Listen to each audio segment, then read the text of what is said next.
मलिक भाई बोले भाई क्या था, क्या काय के लिए आप आए? कुछ नहीं, शहर के हालात के ऊपर बात करना है। यानी शिवसेना के आप मंत्री साहब से मिलने आए थे क्या?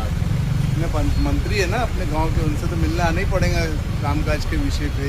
नहीं, लेकिन ऐसे बहुत माहौल साल में के बाद दिखे हो, लेकिन बहुत साल के बाद दिखे आप। हम बहुत साल के बाद चुन के आए ना, हम खुद 8 साल के बाद चुन के आए, तो इसलिए अभी आए मंत्री साहब के पास। गठबंधन होगा आपका, गठबंधन होगा अभी मेयर के ताल्लुक से, नहीं, मेयर उसके के बाद ताल्लुक कोई से बातचीत हुई मेरे नहीं, ताल्लुक से। आपने लोगों को भी बजाया क्या कुछ नहीं कोई भी बजाने वाले हैं क्या? हाँ बजाएंगे ना। कुछ फैसला बस